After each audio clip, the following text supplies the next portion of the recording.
Welcome to Triage Cancer's webinar, Empowering Tips to Navigate Cancer. My name is Madison McMahon Ward, and I am the Program Coordinator for Triage Cancer. I will be moderating today's webinar. Now, before we dive into today's topic, I just need to go over some housekeeping. All callers will be muted for the duration of the webinar. If you have any questions or technical problems, please type them in the chat box to the side of your screen. This webinar is being recorded and will be available for viewing by the end of the week on our website, triagecancer.org. After today's session, you will receive an email with a link to an evaluation. We would appreciate it if you could take a few moments to provide your feedback.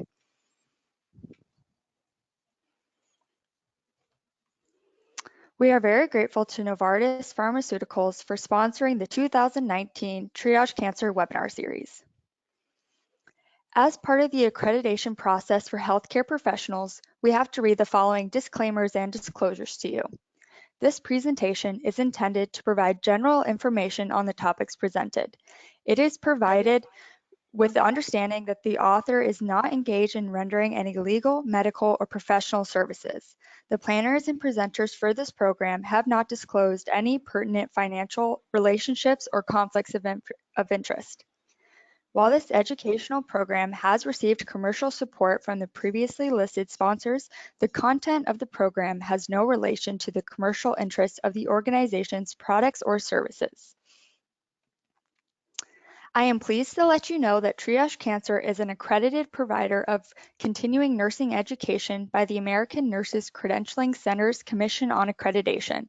Therefore, nurses participating in the live webinar and meeting the following requirements may be eligible for 1 contact hour of credit. In order to receive contact hours, you must have registered online for today's session. People who are listening in on someone else's computer are not eligible for credit. You also must attend the entire webinar. No partial credit will be awarded. Anyone watching a recording of this webinar will also not be eligible for credit. Within 1 week of this webinar, complete an evaluation and post-test. You must receive a passing grade on the post-test to be eligible for contact hours. You will receive an email following this webinar which will contain a link to the evaluation and post-test. Please note that on the evaluation, it asks for your name and email address. You must include these so that we can certify that you completed the evaluation. That email is the address we will use to mail the certificates. We will be mailing out the certificates within 4 weeks. For other types of healthcare professionals, we are more than happy to provide a general certificate of attendance. Just make sure to indicate that request on your evaluation. If you have any questions or experience any problems, email us at info@triagecancer.org. For those of you who aren't aware, Triage Cancer is a national nonprofit organization that provides education on the legal and practical issues that may impact individuals diagnosed with cancer and their caregivers. And we provide this education in a few different ways. First, we host a Speakers Bureau of experts in all types of cancer survivorship issues available to organizations putting on an educational event. You can read our speakers' bios and request a speaker on our website. We also participate in events all over the country. Some of these events are hosted by our partners in the cancer community, and some are events we host ourselves. To see where we're going to be, take a look at our events calendar. Every year, we host 3 Triage Cancer conferences. This day-long event covers a variety of cancer survivorship topics. We welcome patients, survivors, caregivers, advocates, and healthcare professionals at this free event. This year, we'll be in Chapel Hill, North Carolina, and Houston, Texas. Registration is now open.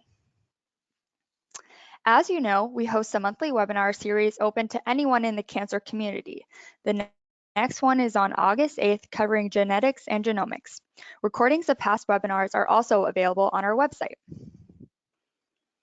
We also host 2 educational programs that are specific to healthcare providers. The first is the in-service for healthcare professionals called Navigating Cancer, Work and Insurance, and this program is delivered in partnership with Cancer and Careers. The second training for healthcare professionals is the Insurance and Finance Intensive. This is a comprehensive certificate program for oncology healthcare professionals and advocates on health and disability insurance and finances. You can get more information and register for any one of these programs on our website under the Events tab. In addition to our events, we offer a number of educational materials and resources online. Our quick guides are designed to be a snapshot of a particular topic. They cover areas such as health insurance, employment, clinical trials, financial topics, estate planning, and legal assistance. We also have checklists and other documents designed to help with any legal and practical pieces of cancer survivorship. All of these documents can be downloaded for free on our website, or you may order hard copies of these materials on our website at triagecancer.org/material request. Because we recognize everyone learns in different ways, we also provide educational animated videos on cancer survivorship topics. We recently released 2 new videos, one on clinical trials and one on cancer survivorship care plans. We also have videos on health insurance and employment topics. These videos are available in English and Spanish, and stay tuned as we have more videos coming soon. We are also very excited to announce that thanks to the support of the California Dialogue on Cancer and Genentech, we now have several resources available in Spanish, including most of our quick guides and all of our animated videos. Again, these quick guides can be downloaded for free on our website. We realize that it can be challenging to find what you're looking for on the internet. So we compiled the contact information for some of the most frequently used state-specific agencies and resources on our site. And because where you live can impact what protections you have access to, we have charts of state laws on employment, disability, health insurance, and other cancer-related issues.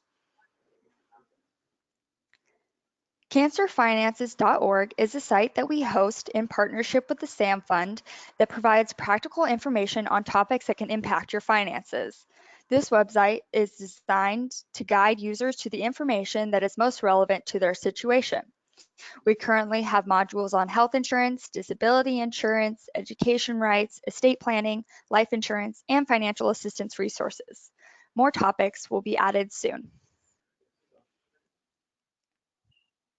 And finally, our educational blog not only provides great information about cancer survivorship topics, but because things are constantly changing in the cancer community, this is how we share late-breaking news. And we have our monthly e-newsletter, which is where we announce all of our upcoming events.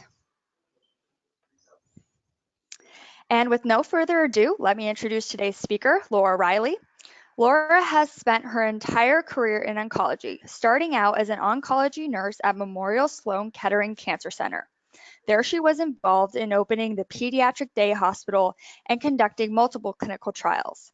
After obtaining her MBA from NYU, she joined a medical education agency and began working directly with the pharmaceutical industry, concentrating on launching and educating on novel agents in both the therapeutic and supportive care areas of oncology. Laura attributes her success to always putting the needs of the patients first.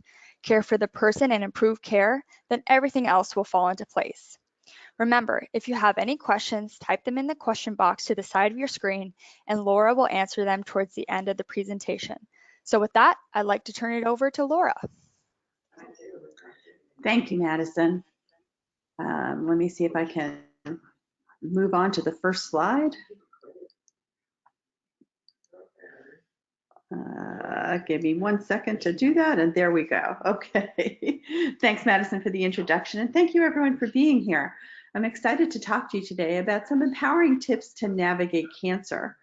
So you may or may not be aware of Cy Sins. He was a men's clothing manufacturer in the New York area, but he always said the educated consumer is the best customer. That was their tagline. And I have literally taken that and said the educated patient is the best patient.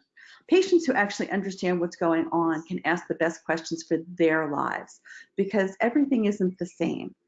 In the beginning, when you have cancer, and I'm sure you all know this, patients are overwhelmed. They're terrified. Sometimes they're even angry because so much is happening and so much is happening so fast, they don't even know where to start to learn. So understanding is really important, and it helps you make you part of your healthcare team. Cancer is a little bit unique in that, one, we basically have our own language, and people get words confused because they sound like they should be similar. Malignant versus metastatic, stage versus grade. And you know, when you're in the oncology area, that stage is very different than grade, and malignant is very different than metastatic. And I've heard people use terms like that interchangeably because they really don't understand the language. So learning the language is really, really important. The other thing is especially when you're first diagnosed with cancer, you're going to meet so many new doctors, nurses, oncologists and surgeons and radiation oncologists and who knows who else you're going to meet, but tons of doctors and then tons and tons of tests. X-rays are just the beginning, but between PET scans, CAT scans, MRIs, you really need to keep track of all the tests that you have. So I encourage everybody to keep a diary, not just with what you've been told, but what doctors you've seen, what tests you've done, what information they've told you to date. So when you meet the next group of doctors who says, when did you have your PET scan or last x-ray, you can actually tell them all that information, because in the beginning you think you'll remember. As time goes on, you're not going to remember the dates and the times and what happened first. So keep that journal. And one thing I like to tell everyone I deal with is that your cancer, although it may be called the same thing as someone else's, is probably different. And I'm going to go through some of that today in our talk, but I'm also going to go through how do you really handle all of this. So I'm sure if you go back in your memory, you remember going over Maslow's hierarchy of needs someplace in high school. You talked about you have to take care of the things at the bottom before you can get to self-actualization. So if you don't have shelter and if you're not safe, you can't get in a loving, belonging relationship. You can't worry about building your self-esteem and self-actualization. Well, cancer is really no different. But it takes the pyramid and it pushes everything in a little different way. For cancer, the physical is really the diagnosis, understanding what that is. And then the safety is really the treatments. And we'll go through all of these. And I have very specific things that you need to make sure you ask and understand as you move through this pyramid. So, understanding your diagnosis, the very basis of everything. What you need to remember, what tests have been done and the results. Like I said, keep a journal. Also ask what other tests are needed and when. So that'll give you an idea of when you need to have your next PET scan, when you need to have your next MRI, or even just x-rays and blood work. Asking what kind of cancer is it is a loaded question because there's so many different kinds of cancer. You know, and do you have a solid tumor like breast cancer or lung cancer, colon cancer, or a hematological or a blood cancer like leukemia, lymphoma, melanoma, and then understanding even more the differentiations in each one of those. And what stage is the cancer versus what grade is the cancer? So the stage is how much the cancer has progressed within your body, and the grade is how aggressive those darn little cancer cells are. The differentiation of those and that information helps determine what treatment options are available for you. In addition, depending upon which kind of cancer you have, genetic markers are also important. Biomarkers specific to your diagnosis can also influence your treatment decisions. So when you sit down and you meet with somebody about treatment decisions, you need to find out what's the goal of treatment. Now that sounds pretty obvious, but it may not be. Is it cure? Is it palliation? What's the goal of this? But what's your goal for treatment? And make sure that your goals are aligned with the oncologist. I know I've met with several people lots of times that have said, oh, if I ever get cancer, I'm not going to go through treatment. I'm just going to pack it all up and go away. To which I have said to them, that's pretty damn selfish. And the reason I say that is you may have a very curable disease. You may have a disease that's going to give you an entire life, and you're choosing to not do something because you don't understand. So understanding is really important, and understanding what your goals are and what your doctor's goals are for your treatments, and putting those together. Now, your options, as I'm sure you're aware, can be one or many of these, including surgery, chemotherapy, radiation therapy, and immunotherapy. Now, when it comes to surgery, I suggest you talk to the surgeon about how can you be prepared? What do you need to do so that you're in your best shape going into surgery? And then find out what restrictions there are after surgery and for how long. For instance, if you have abdominal surgery for colon cancer, you may not be able to vacuum. I know that's probably upsetting you, but typically when you have abdominal surgery, you can't push or pull things. So it's important to find out what are the restrictions. They may be minor, they may be major, but understand them. When you meet with a radiation oncologist about radiation therapy, you need to know how long will it go for. Is this something that's going to be daily for 1 or 2 weeks, or is it going to be weekly, or something else, or a combination of that? And what exactly are they radiating?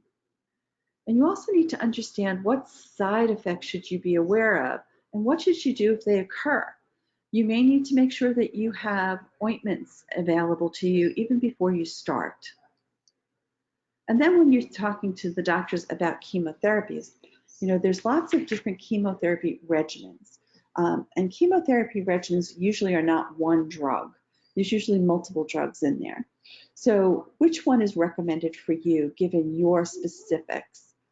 Is a clinical trial an option? Sometimes those are phenomenal options. And make sure you understand what they are, but also understand what are the risks and benefits of therapy.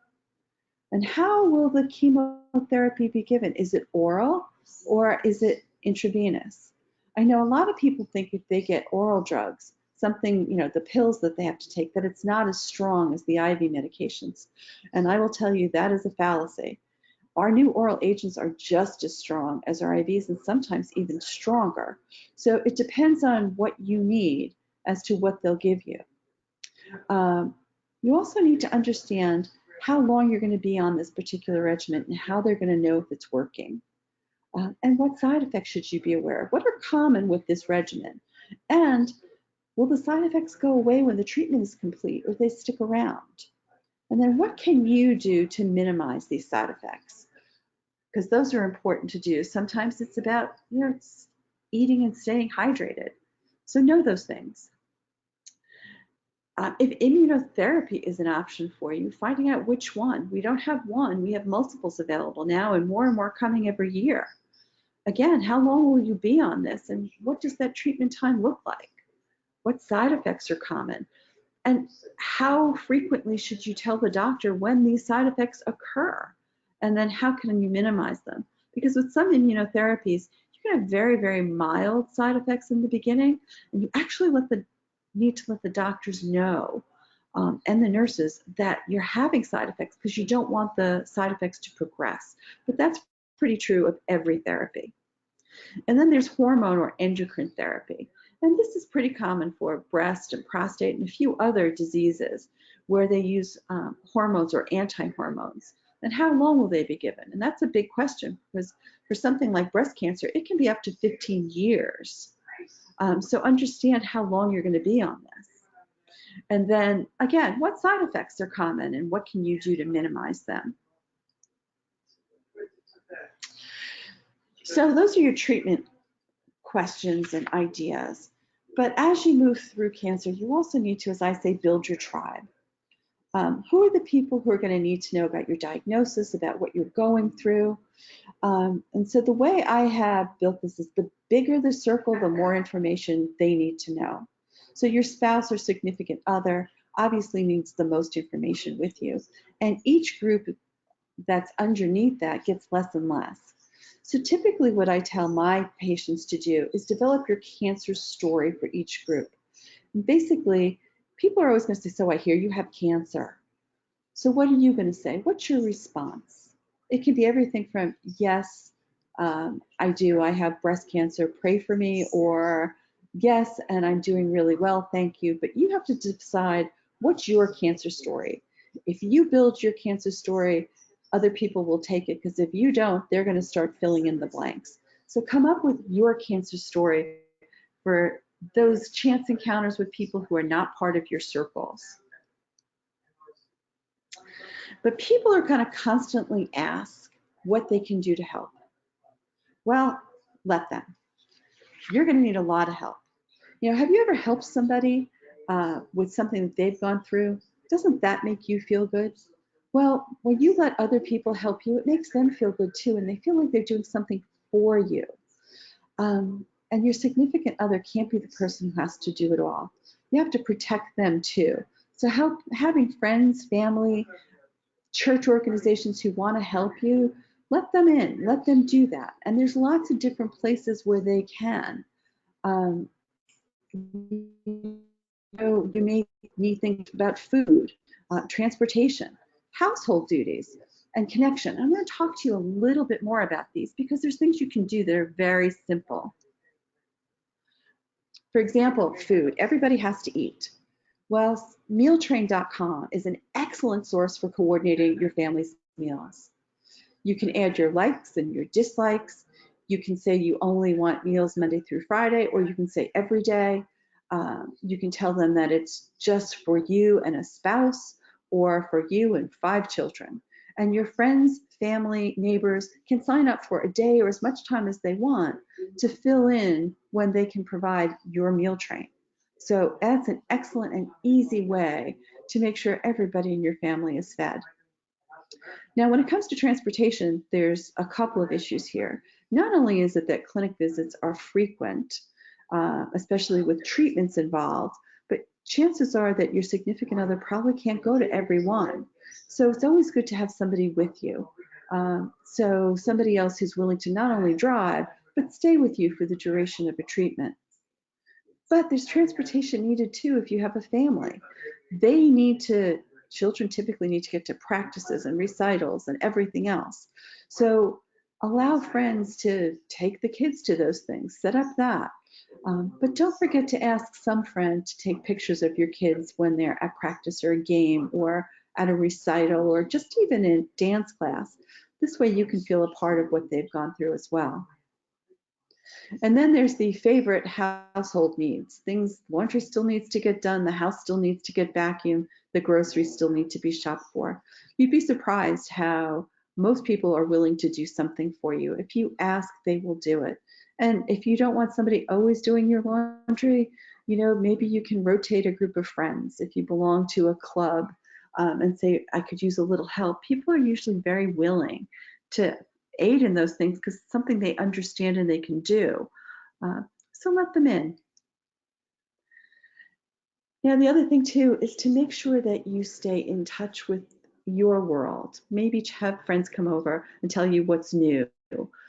Maybe it's that you want to stay connected religiously with your priest, rabbi, or minister, but stay connected. This doesn't mean you have to get all of the information that's going on out there and everybody's gossip, but maybe a few things just to take your mind off of things and make you feel like you're part of your own world.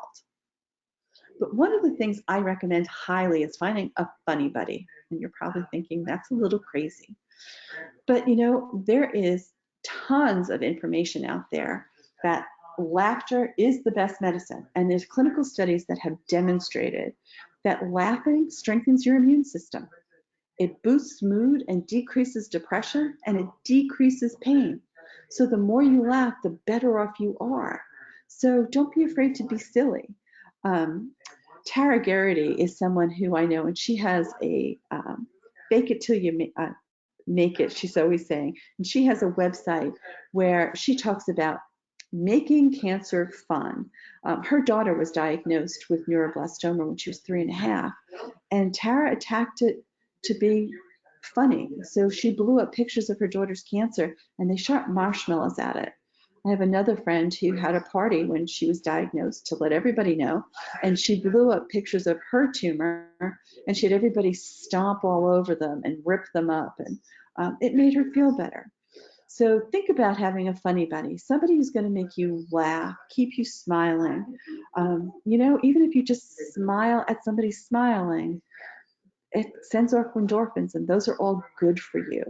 So think about that. It's a good way to help you get through everything that you're going to go through. One of the things I remind people is not only to take care of yourself, but also take care of your significant other. Cancer changes so many things in our lives.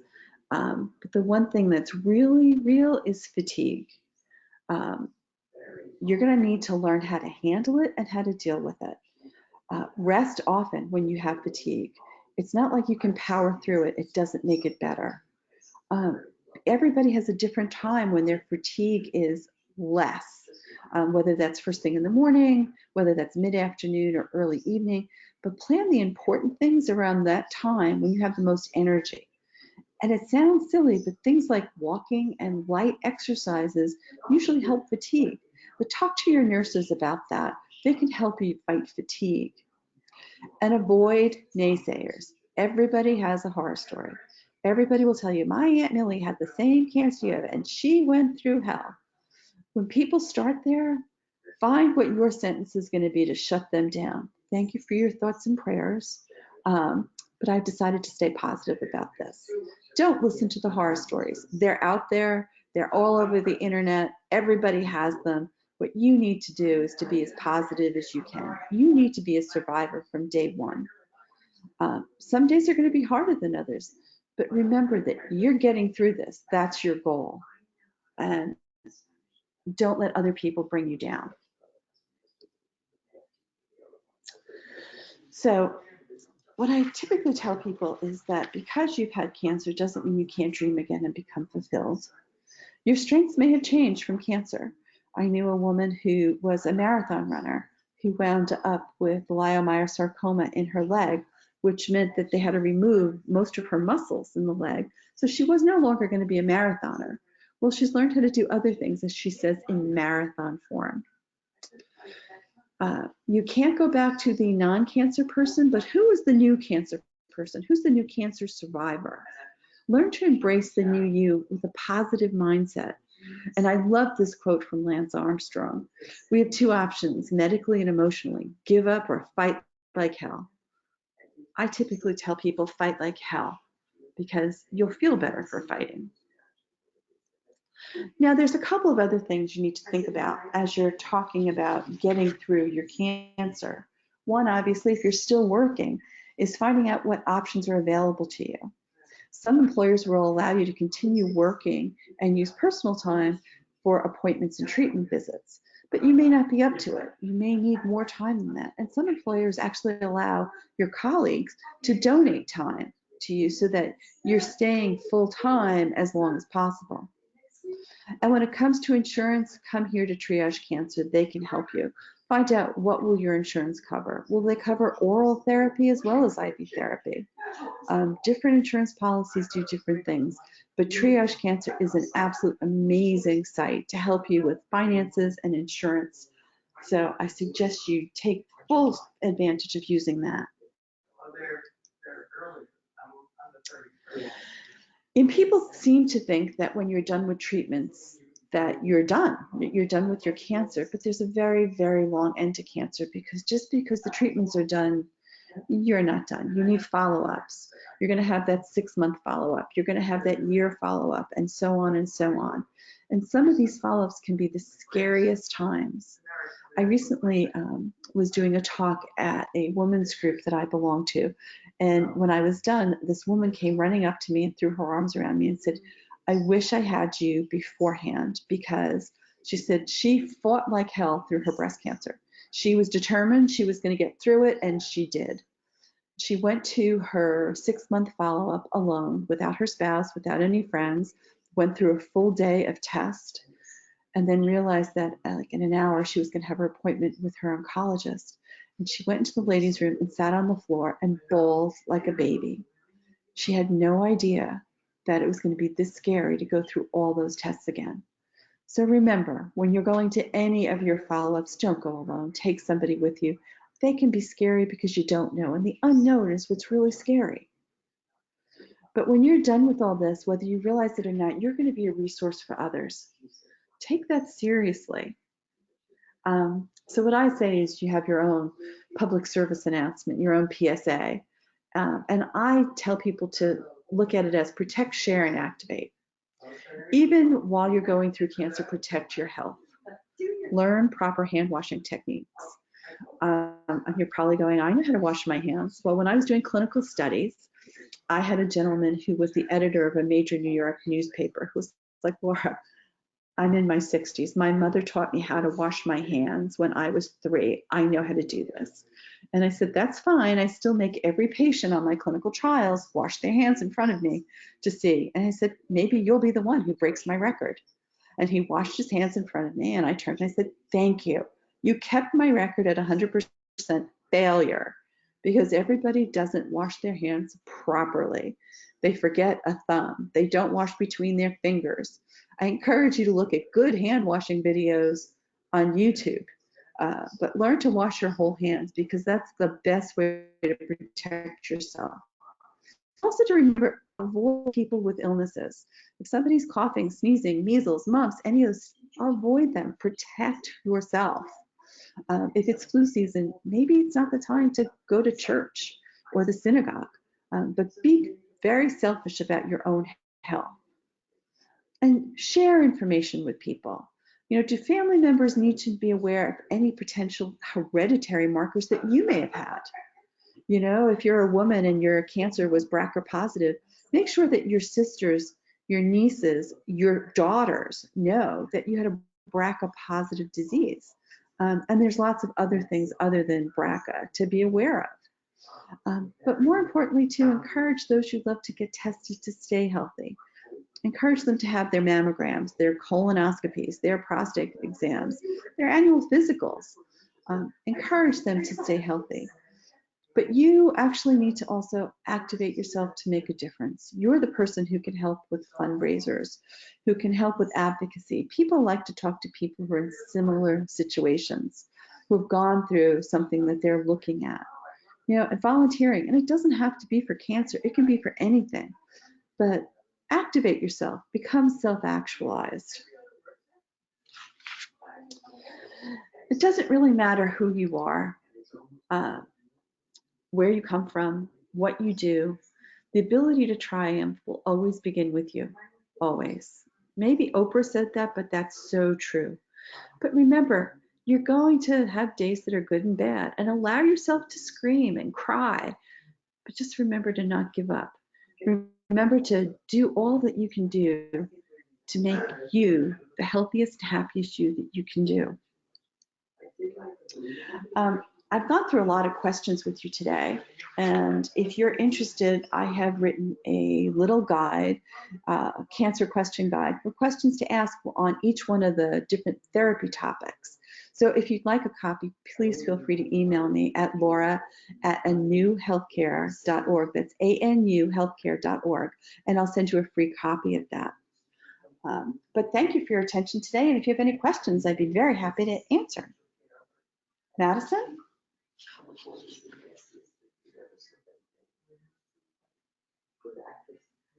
Thank you so much, Laura, for that great presentation. As a reminder, if you have questions, please type them in the chat box to the side of your screen and I will get to as many as we can. While we are waiting on questions, Laura mentioned looking at Triage Cancer's resources for questions around insurance and work. I just wanted to remind you all of where you can find that information and more.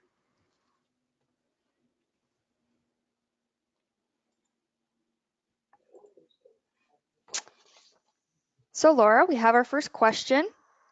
This is coming from Mary. She asks, how do I go about telling family members about heredity markers? I'm feeling very nervous about it. What is the best approach? Hi, Mary. I hear that a lot. People are afraid to tell other people that there's something they may have. But look at it the other way. It's not that you should be fearful of telling them they may have it, it's that you're protecting them from having it. That if they have it, they need to get tested more frequently, that they need to be aware that this is in the family. So you don't say, hey, you may have what I have, but rather, I want you to be aware that when they tested my whatever, they found this genetic marker and told me it could be in my family. And I want you to know because you need to be aware that you have to be diligent about testing and making sure that you do all the prevention so that you don't wind up where I've wound up. Does that help, Mary? All right, thank you, Laura. We have another question um, from Clark. He asks, how do you suggest asking your family and friends for help if you don't feel comfortable doing so? I do not want to feel like a burden to my family and friends. Great question, Clark. And actually, the first thing you need to do is tell them what's going on. If you tell people, um, I want you to know that I'm going through cancer now and I could use some support. And you leave it at that initially, people will start coming out of the woodwork. Then if you need things like food, it's easy to set up mealtrain.com. Incredibly easy. If you need transportation, you can reach out to your local church and synagogue. They'll help. Friends and family want to help, they just don't know what to do, and they don't want to be a bother. So I know you don't want to be a bother to them, but they don't want to be a bother to you either. So you need to ask them into your circle. Tell them what you need them to know. Like I said, build your cancer story. The people you want in to help you, you need to tell more too than what your diagnosis is or what some little tidbit. You need to tell them, I'm really struggling. I could use a little help. Do you know anyone who could help me with transportation? You don't have to say, hey, bud, can you make sure you drive me to my cancer treatment? But rather, do you know people who could help me or who are already going or something like that? People will suddenly start to pop up and do a lot. But you have to reach out because people don't want to bother you. Or they'll just say, if you need anything, let me know. Well, let them know. People don't know how to ask to be involved, but they usually want to be involved. You know yourself when you've done something good for someone, how great that makes you feel. Well, they want to feel good too. And if they're your friends or family, let them feel good. Help them, bring them in. Great, Laura. Thank you for that. We have another question from Katie. She asks, what should I say to a close friend who is recently diagnosed with cancer? How can I help her when she is resistant to receiving my help? So Katie, I hear this all the time. People usually are like so overwhelmed when they're first diagnosed. So stay close. Um, don't force things on her, but she may need things. You know, bring over her favorite stuff, her favorite meal. Offer to do her laundry. But show up, be there, be her funny buddy. Hey, I saw this and it made me laugh. I'm hoping it'll make you laugh. People are hard. They don't know how to ask for help, and they're worried about being a burden. They're worried about what will people think of me if I need help. We all need help. Everybody needs help. And if your best friend doesn't know what to do, try helping her a little bit at a time. She'll let you in. It usually just takes some time because people who are newly diagnosed with the disease are so overwhelmed with just understanding where they are. It's really hard for them to ask. That whole Maslow's pyramid, the physical is the diagnosis, the safety is the treatment, the belonging and friends is next. Well, if you're terrified in the diagnosis and the treatment, it's hard to ask for help. It's hard to go to that next level. So you need to be the person that does that. I hope that helps, Katie. Great, thank you. And we have one last question from Margaret. She asks, how do I go about discovering my new cancer survivor self? I'm struggling with doing so. Hi, Margaret. That's a loaded question. I love it, though. Your new self. It's who do you want to be? It's like it's almost a rebirth because you get to decide what can you do and what do you want to do.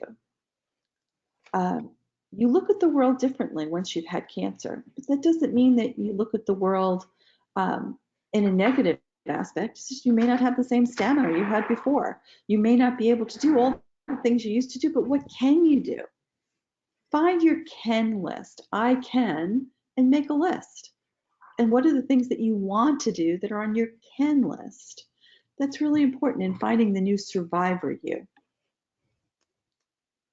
I hope that helps, Margaret. Great, thank you, Laura. We have a question about the website information for the book, so I'm just going to switch back to the last slide real quick so people can get that information. Again, it's laura@anewhealthcare.org.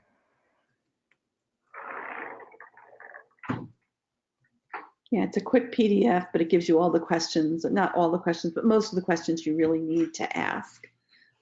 Going through a new diagnosis, treatment questions, all of that. That is all the time we have for today. If you weren't able to get to your question, please feel free to reach out to us by email. Before we go, I wanted to remind you all of the requirements to receive contact hours. You must have registered online for today's session. People who are listening in on someone else's computer are not eligible for credit. You also must have attended the entire webinar. No partial credit will be awarded. Anyone watching a recording of this webinar will also not be eligible for credit. Within 1 week of this webinar, complete an evaluation and post-test. You must receive a passing grade on the post-test to be eligible for contact hours. You will receive an email following this webinar, which will contain a link to the evaluation and post-test. Please note that on the evaluation, it asks for your name and email address. You must include these so that we can certify that you completed the evaluation. That email is the address we will use to mail the certificates. We will be sending out certificates within 4 weeks. Other types of healthcare professionals, we are more than happy to offer general certificates of attendance. Just make sure to indicate that request on your evaluation. If you have any questions or experience any problems, email us at info@triagecancer.org. Thank you, Laura, for the wonderful content, and thank you all for joining us today. We hope that you have found this presentation useful and will continue to stay connected with Triage Cancer. Thank you, Madison, for having me today. Thank you, everybody.